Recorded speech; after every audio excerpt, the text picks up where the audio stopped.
How seniors stayed warm, sleeping in rooms with ice on the windows.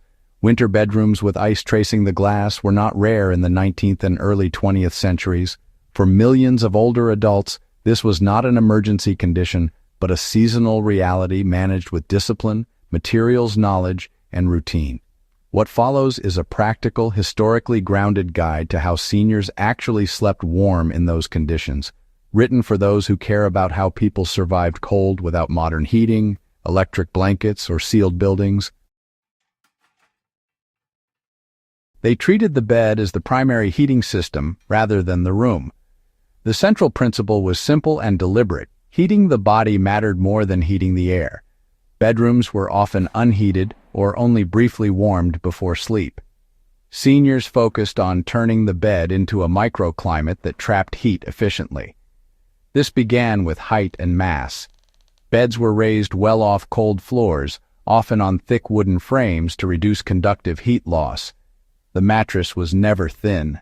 Straw ticks, horsehair, wool flock, or layered quilts created depth that resisted cold seeping upward.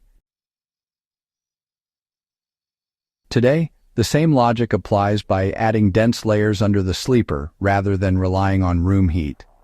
A modern example would be placing a thick wool pad or folded blanket under the fitted sheet instead of adding more blankets on top. They layered beneath the sleeper as carefully as above. Modern advice emphasizes piling weight on top, but historical practice paid equal attention to what lay underneath. Cold rises from floors, especially stone or poorly insulated wood. Seniors routinely used underblankets, folded quilts, or even newspapers sandwiched between layers to block drafts. In farmhouses, a spare featherbed was sometimes placed below and another above, creating a cocoon. The lesson here is structural. If someone today sleeps cold despite heavy covers, adding insulation below the body often solves the problem immediately. They relied on natural fibers because they manage moisture and heat together. Wool, linen, and down were not aesthetic choices. They were survival materials. Wool retains warmth, even when damp, and allows moisture to move away from the skin. Linen sheets, though cold at first touch, dried quickly and reduced clammy heat loss during the night. Seniors avoided cotton in deep winter when possible because it held moisture and increased chill. Applying this knowledge now means prioritizing wool blankets, wool socks, and breathable base layers over synthetic materials that trap moisture and create cold spots by morning. They slept clothed, but with precision rather than bulk. Sleeping naked in winter is really a modern luxury, tied to heated homes. Seniors slept in layers, but not randomly. The base layer was always dry, clean, and dedicated only to sleep. Worn daytime clothing was never used because, moisture and compression destroyed insulation value. Nightshirts were long, loose, and often made from a wool blend. Feet were insulated carefully, sometimes with separate bed socks kept exclusively for nighttime. A practical application today is to change into dry thermal layers before bed, rather than relying on daytime clothes or just piling on extra blankets to compensate.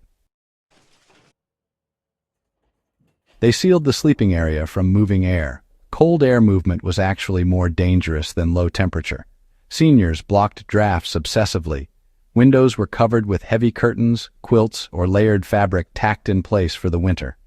Door gaps were stuffed with rolled cloth or rugs.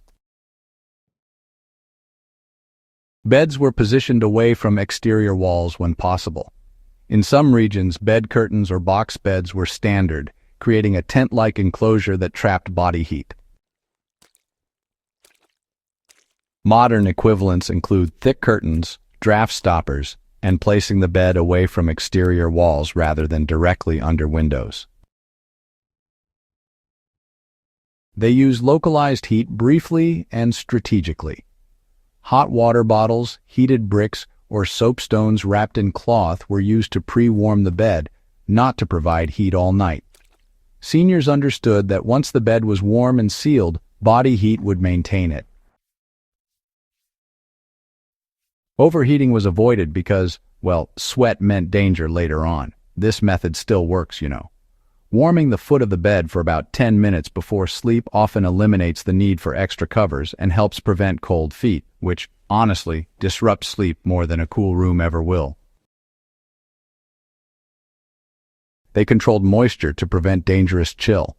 Ice on the windows meant humidity inside had met freezing air outside. Seniors managed moisture carefully, that's for sure.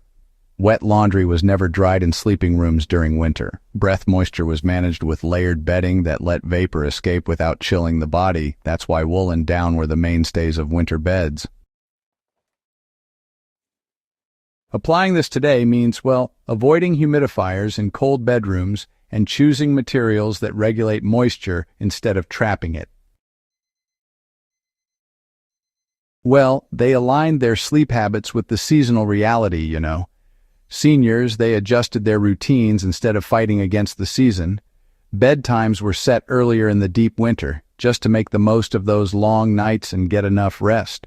Folks made sure to rise decisively so they didn't spend too long in those cold sheets, and clothes were always warmed up by the stove or tucked under the covers before anyone got dressed.